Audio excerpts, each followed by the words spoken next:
샬롬, 드디어 오늘은 수능 시험일입니다. 염려와 걱정의 날이 아니라 하나님의 은혜와 영광으로 충만한 날이 되기를 바랍니다.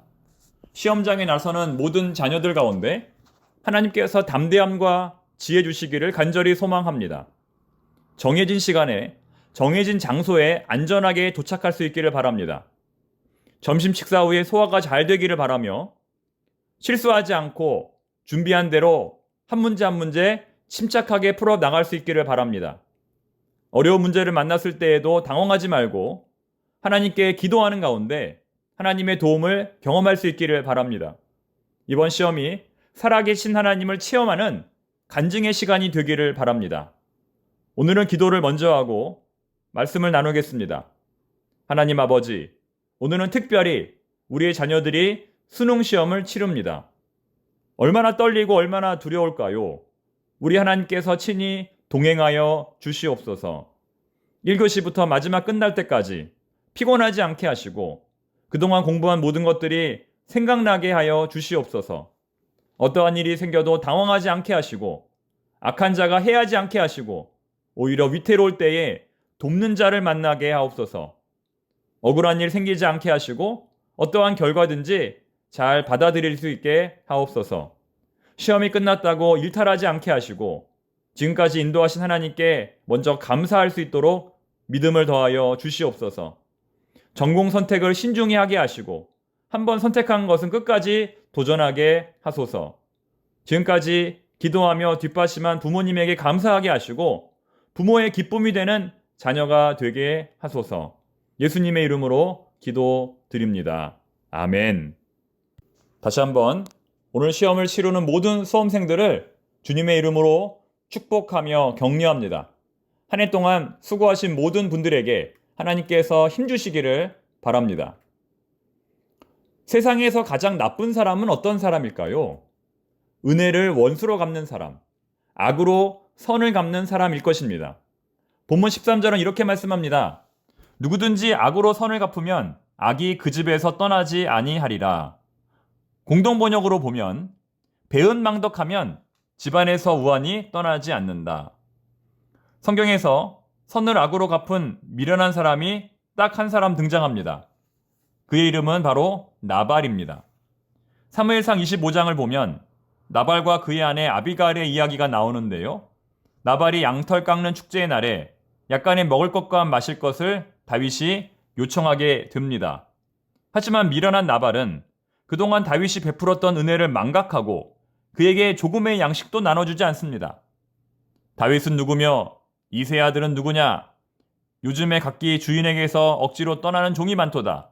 내가 어찌 내 떡과 물과 내 양털 깎는 자를 위하여 잡은 고기를 가져다가 어디서 왔는지도 알지 못하는 자들에게 주겠느냐 한지라. 이에 분노한 다윗이 말합니다.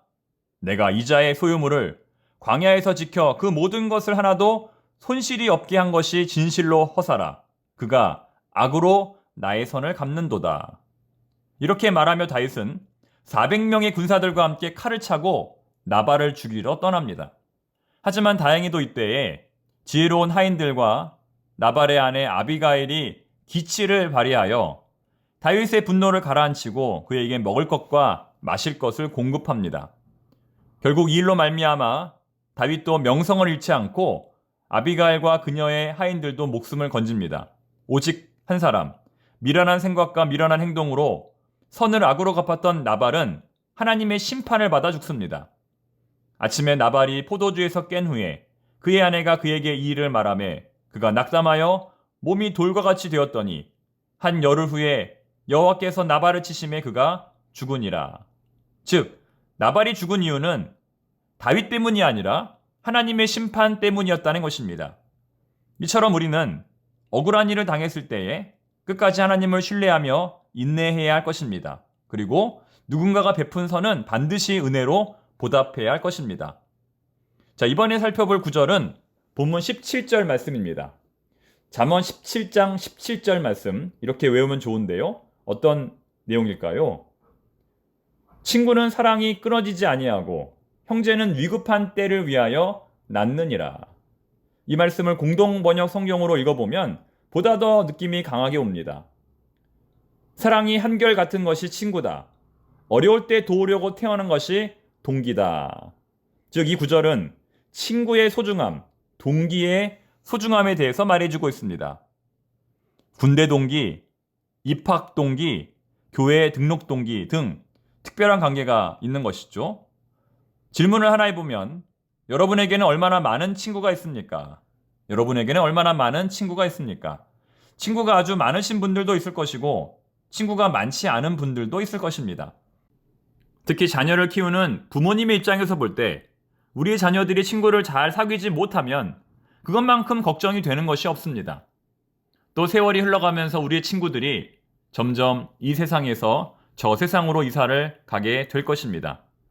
친구가 점점 줄어들게 된다는 것이죠. 하지만 혹시라도 친구가 너무 적어서 걱정이 되신다면 다음의 내용을 잘 들어보시기 바랍니다. 자녀 양육의 전문가로 알려진 오은영 박사님께서 하신 말씀인데요. 친구는 부모, 자식 포함해서 3명이면 충분하다. 평생 가지고 가야 될 진실한 인간관계는 3명, 아무리 많아도 4명이면 충분하다. 많은 사람들이 상처를 받는 이유는 어디에 있는가? 바로 인간관계 때문이다. 모든 사람들과 잘 지낼 생각을 하지 마라. 모든 사람들과 친구가 될 생각을 하지 마라. 거기서 스트레스가 오는 것이다. 어차피 우리는 모든 사람들과 친구가 될 수 없다. 물론 우리가 가족이 아니라고 해서 친구가 아니라고 해서 주변 사람들에게 막 대하고 함부로 대하면 안 될 것입니다. 하지만 모든 사람들의 비위를 맞추려 한다면 그거 역시 잘못된 것이라는 말입니다. 사람의 비위를 맞추려 하기보다는 자기의 소신을 지키는 것이 더 중요합니다. 사람의 비위를 맞추려다가 자기의 소신을 포기하게 되면 결국 우리는 나중에 폭발하게 되는 것입니다. 본문 22절은 이렇게 말씀합니다. 마음의 즐거움은 양약이라도 심령의 근심은 뼈를 마르게 하느니라. 공동번역으로 읽어보면 마음이 즐거우면 알턴병도 낫고 속에 걱정이 있으면 뼈도 마른다. 이제 마지막으로 살펴볼 구절은 27절, 28절 말씀입니다. 말을 아끼는 자는 지식이 있고 성품이 냉철한 자는 명철하니라. 미련한 자라도 잠잠하면 지혜로운 자로 여겨지고 그의 입술을 닫으면 슬기로운 자로 여겨지느니라. 무슨 말입니까? 말을 아끼라. 잠잠하라. 그러면 슬기롭게 될 것이라는 교훈입니다. 침묵의 중요성에 대해서 말씀하고 있는 것이죠. 우리말 속담에도 가만히 있으면 중간은 간다. 침묵은 금이다. 빈수레가 요란하다. 와 같은 속담이 있습니다. 이런 속담들은 말을 많이 하는 것보다 적게 하는 것이 훨씬 더 낫다고 교훈합니다. 어떤 사람은 예수님의 십자가를 가리켜 예수님의 침묵, 예수님의 기도, 예수님의 겸손이라고 말합니다. 다시 말해 예수님처럼 침묵해야만, 예수님처럼 기도해야만, 예수님처럼 겸손해야만 십자가를 질 수 있다는 것입니다. 그런데 우리는 예수님과 똑같이 그리스도의 십자가를 지고 가겠다고 선언을 했음에도 불구하고 예수님처럼 침묵하지 않고 예수님처럼 기도하지 않고 예수님처럼 겸손하지 않습니다. 우리는 조금만 억울해도, 조금만 속상해도, 조금만 힘들어도 그것을 표현해야 하고 그것을 누가 알아주어야 하고 누가 우리를 위로해 주어야 합니다. 침묵은 하나님에 대한 신뢰의 표현입니다. 보이는 세상이 전부가 아니라 보이지 않는 하나님께서 이 세상을 통치하심을 믿는 것입니다. 사랑하는 교우 여러분, 하나님을 믿으십니까? 하나님을 신뢰하십니까? 그렇다면 침묵하십시오. 조금 억울해도, 조금 속상해도, 조금 힘들어도 끝까지 침묵과 기도와 겸손을 유지하는 저와 우리 모두가 되기를 바랍니다.